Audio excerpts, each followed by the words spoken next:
February 19, 1945. Beach Green 1, Iwo Jima. Corporal Tony Stein hits the sand and sinks to his ankles. The ground gives way under his weight, black volcanic ash swallowing his boots like wet cement. Every step is a fight. Around him, 30,000 Marines pour onto an island barely 8 square miles across, defended by 21,000 Japanese soldiers who do not fire. They do not move. The beach is silent, too silent.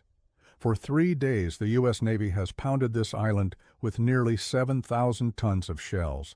The expectation is devastation, craters, ruins, dead ground. What the Marines find instead is emptiness. High above on the slopes of Mount Suribachi, Lieutenant General Tadamichi Kuribayashi watches the landing unfold. Beneath the island, 11 miles of tunnels link 800 pillboxes and artillery positions the bombardment never touched. His orders are simple and absolute. Let them land, let them move inland. Do not fire until the beach is full, then kill them. Stein knows none of this. What he knows is the weight in his hands, 25 pounds of metal that does not exist in any Marine Corps manual. It fires 1,200 rounds per minute. It was built from a crashed airplane, a broken rifle, and scrap steel. Officially, it is an unauthorized field modification. To Stein, it has a name, the Stinger. Before this day is over, it will tear open fortified positions, kill 20 enemy soldiers, and define the 8 hours that earn him the Medal of Honor. But the problem this weapon was built to solve did not begin on Iwo Jima.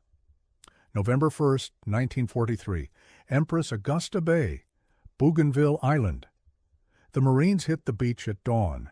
Within 90 minutes they are dying, not to artillery, not to naval guns, but to something quieter. Japanese snipers turn the jungle into a vertical killing field. They climb 60 feet into the canopy and wait for hours without moving. One shot, then silence. Private First Class. William Colby watches his squad leader take a round through the throat. There is no muzzle flash, no warning crack, only impact. Colby never sees the shooter. This is the math of jungle warfare. In 1943, a Japanese sniper exposes himself for roughly 3 seconds per shot. A Marine machine gun crew needs more than 4 seconds to identify a target, traverse, and fire. By the time the first round leaves the barrel, the sniper is gone. The Marines have a firepower problem. Their standard machine gun, the M19 19A4, fires 400 to 500 rounds per minute. It weighs over 30 pounds. The tripod adds 14 more. It takes 4 men to operate and reposition. Against an enemy who fires once and vanishes, it is the wrong tool. Too slow, too heavy, too deliberate. What the Marines need is something that can drown a patch of jungle in bullets instantly. Something one man can carry, aim, and fire on the move. That weapon does not exist, not officially. It exists only by accident. The AN-M2 Browning was never meant for human hands. It was built for aircraft, specifically for the rear cockpit of the SBD Dauntless, where a gunner sat strapped into a metal seat, cooled by a 200-mile-per-hour slipstream. Its numbers are extraordinary, 21 pounds, a rate of fire between 12 and 1,500 rounds per minute, 20 to 25 rounds every second, nearly 3 times faster than the M1919. Everything else about it is wrong. No stock, nothing to shoulder, no conventional trigger, only spade grips with thumb buttons, no sights. In the air, gunners aim by watching tracer fire arc toward enemy aircraft. The AN-M2 is designed to be bolted to an airplane and operated by a man who never has to move. On the ground in a jungle under fire, it should be unusable. In theory, impossible. November 3, 1943, Bougainville perimeter. Private First Class William Colby finds the wreck 3 days after it falls. A smashed SBD Dauntless lies tangled in jungle growth 400 yards from the American line, its wings broken, fuselage split by the trees. The pilot is dead, the rear gunner is dead. Their aircraft burned, but not completely. Bolted to the shattered frame, the rear gun remains intact. An AN-M2 Browning, scorched but serviceable. Colby strips it from the mount and drags it back through the undergrowth. 21 pounds of steel never meant to touch the ground. He has no machine tools, no manuals, no permission. He cannot remove the spade grips. But 2 days earlier, a bar in his unit took shrapnel and lost its usefulness. Colby scavenges the bipod. He clamps it to the AN-M2's barrel jacket. The fit is wrong. The balance is terrible, but it holds. That night, Japanese soldiers probe the perimeter, moving softly through the trees. Colby hears them before he sees them. He drops prone, settles the crude assembly into the dirt, and waits. 3 figures step out of the jungle at 40 yards. Colby presses the thumb button. The AN-M2 does not crack or thud, it screams. 1,200 rounds per minute, a sound like canvas being ripped apart. In a second and a half, 30 rounds tear through the clearing. All 3 figures collapse. The firing stops as abruptly as it began. The jungle goes quiet again. The idea works. The impossible weapon works. But the flaws are obvious. The spade grips make controlled aiming nearly impossible. The gun is awkward to traverse. Colby cannot move with it. He can only fire from prone. What he has built is proof of concept, not a solution. If this weapon is going to matter, someone has to solve the engineering. That man is Sergeant Milan Grevich, 3rd Parachute Battalion. Grevich is not a typical Marine. Before the war, he worked in a machine shop in Mountain Iron, Minnesota. Population 967. He learned to weld at 14. By 18, he could fabricate parts from technical drawings. By 22, he was designing his own tools. The Paramarines recruited men like Grevich for a reason. Parachute troops fight without supply lines. When equipment breaks, they repair it. When equipment does not exist, they build it. Grevich studies Colby's improvised gun and sees both promise and failure. The AN-M2 has no stock, so he takes an M1 Garand stock from a damaged rifle, cuts it down with a hacksaw, hollows it to fit the AN-M2's buffer tube, and bolts it in place. The spade grips work in the air. On the ground, they are slow and unnatural. Grevich fabricates a trigger from sheet metal, modeling it after the Garand's trigger group. The linkage must convert finger pressure into electrical contact with the AN-M2's solenoid. It takes him 2 weeks to make it reliable. There are no sights. Aircraft gunners aim by watching tracer arcs, but in daylight jungle fighting, that is useless. Grevich removes a rear sight from a bar, machines an adapter plate, and mounts it to the receiver. The weapon must move with 1 man. The bar bipod becomes both forward grip and support, mounted just ahead of the receiver. The finished product is ugly. A stitched-together machine gun made from 4 different weapons, held by bolts, welds, and stubbornness. It weighs 25 pounds. It is 40 inches long. It fires 1,200 rounds per minute. 1 man can carry it, shoulder it, and move. Grevich gives it a name, the Stinger. The sound it makes stings the ears. What it does to whatever it is pointed at is worse. Bougainville ends before the Stinger sees full combat. The 3rd Parachute Battalion ships home. The Paramarines are disbanded in February 1944. Grevich transfers to the 28th Marines, 5th Marine Division. He brings the design with him. September 30th, 1921, Dayton, Ohio. Anthony Michael Stein is born to immigrants from Austria-Hungary. His father works in a factory. His mother cleans houses. At 14, Stein leaves school not because he lacks ability, but because his family needs income. He finds work at Patterson Field as a tool and die maker. For 7 years, he machines metal blanks into precision parts, steel, aluminum, bronze. He learns tolerances, blueprints, and the discipline of exact work. In September 1942, he enlists, not in the regular Marine Corps, but in the Paramarines, the hardest training available. He stands 5'6". He weighs 130 pounds. Instructors see a washout. They are wrong. Stein graduates first in hand-to-hand combat, first in marksmanship, 3rd overall. What he lacks in size, he replaces with aggression and control. the kind learned by men who know how things are built and how they break.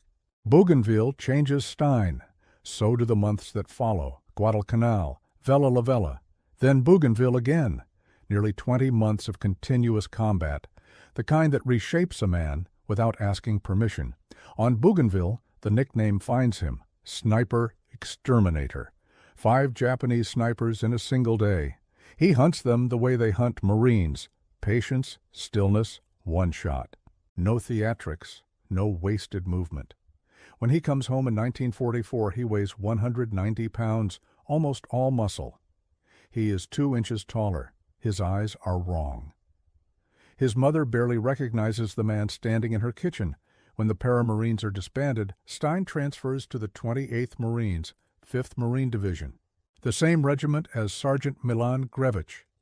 They meet in November 1944, 2 former Paramarines, 2 men who understand the same hard truth that standard weapons solve standard problems, and the Pacific War has none.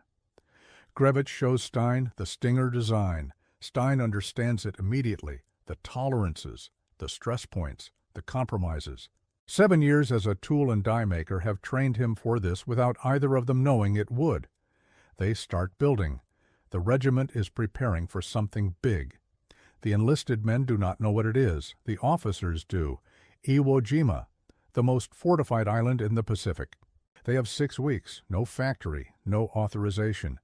They acquire AN-M2 aircraft guns wherever they can find them. Crashed planes, damaged inventory, forgotten corners of depots. Some are traded for, some are bought with whiskey, some simply disappear. They work nights in a maintenance shed at Camp Pendleton. Stein handles the precision machining. Grevich assembles, fits, tests. 6 weapons. That is all the time allows. 6 Stingers, no more. Grevich is in G Company. He keeps 1. 3 go to G Company's rifle platoon, 1 to the demolition section. The 6th goes to Tony Stein.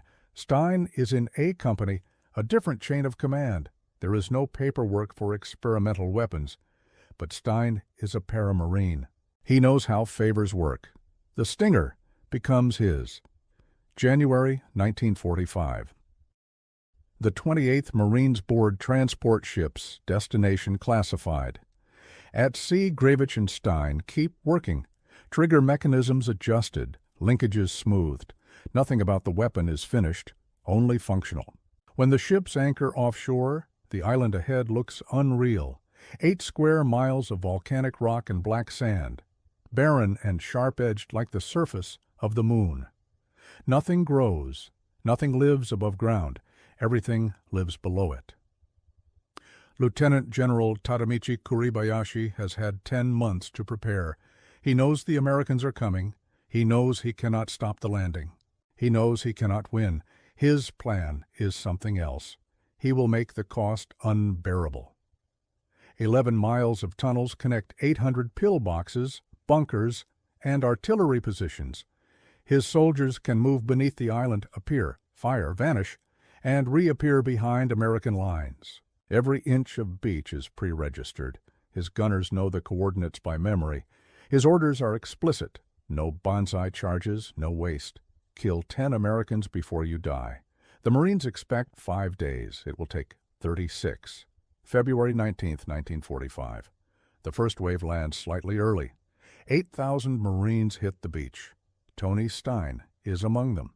The sand is the first enemy. Fine volcanic ash mixed with sulfur that swallows boots and tracks alike. Men sink to their calves, vehicles bog down, movement is measured in feet, and the beach is silent.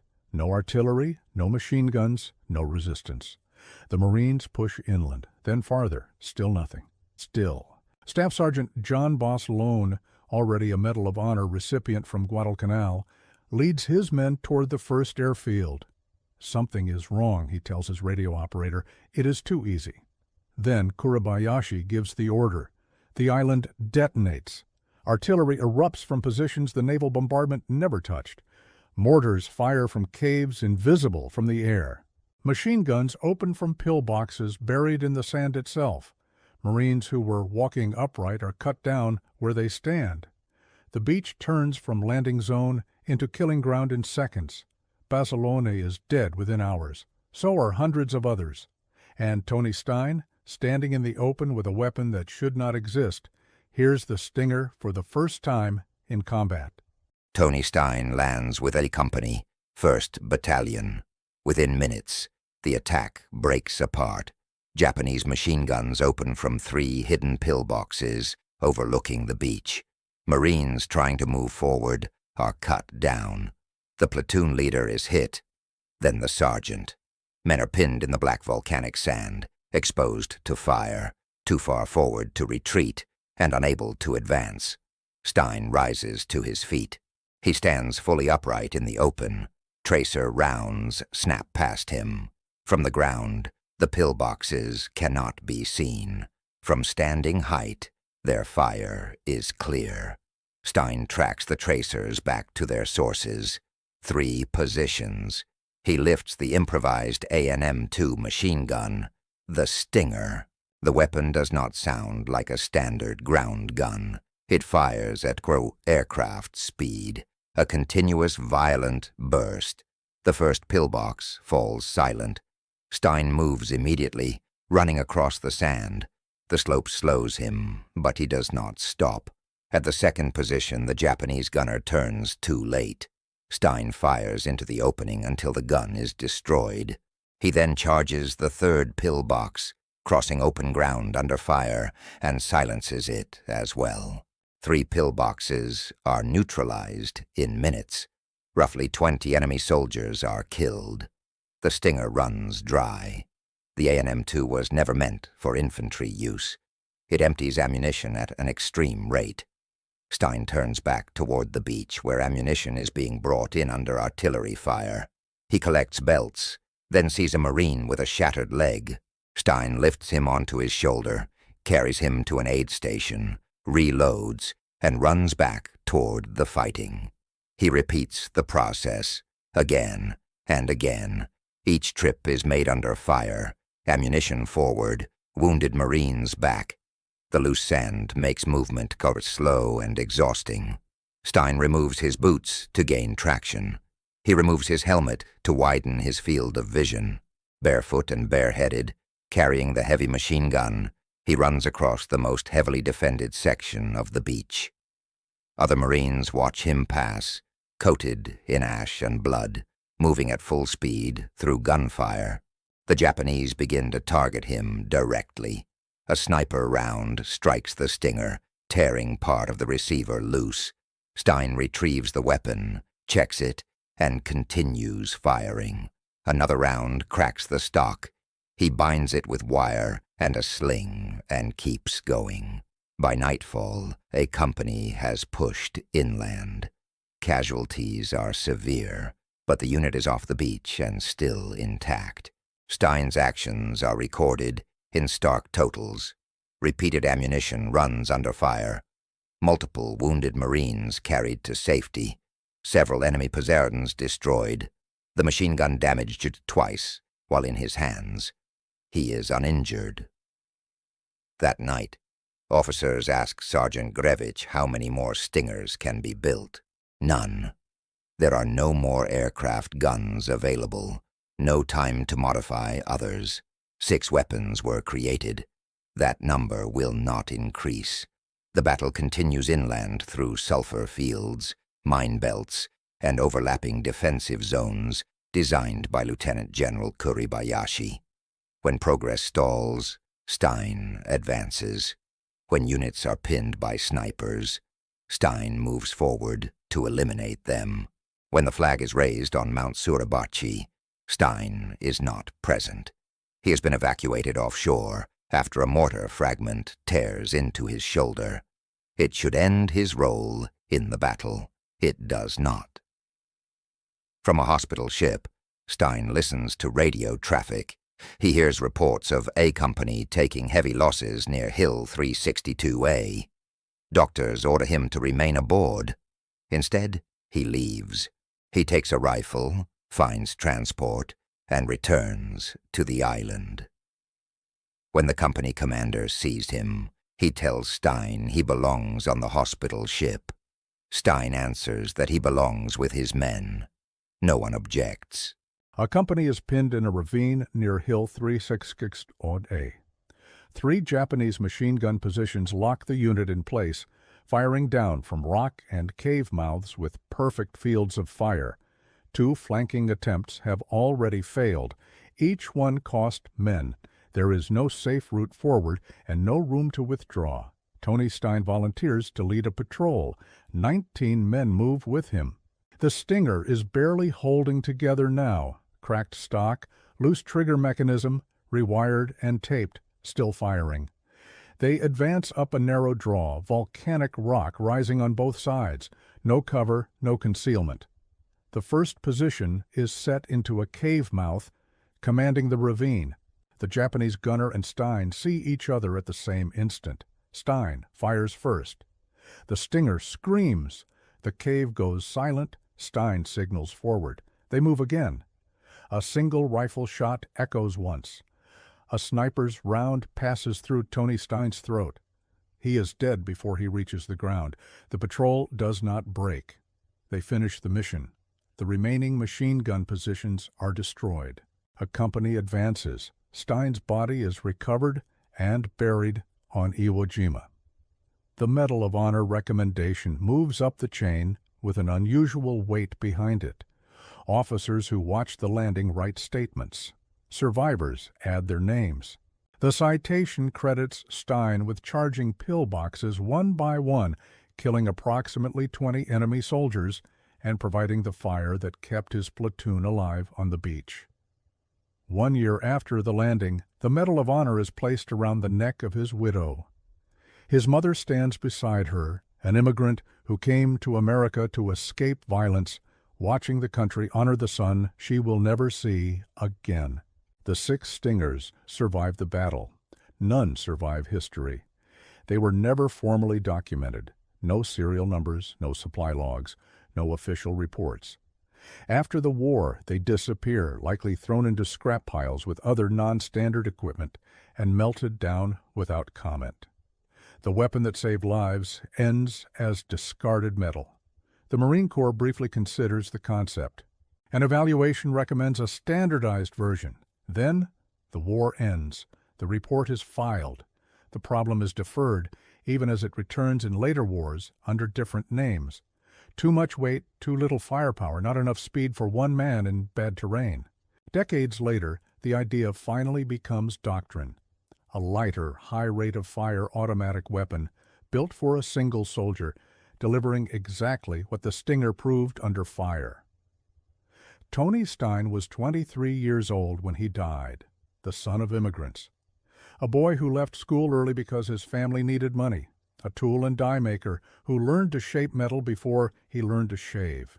The skills that carried him across that beach were not only military, they were industrial, blueprints, machining, improvisation, and the refusal to accept that men had to die simply because the right tool did not exist. His grave marker lists his name, his dates, and his rank. It does not mention the Stinger. It does not mention the runs across the beach. It only says Medal of Honor. Sometimes that is enough.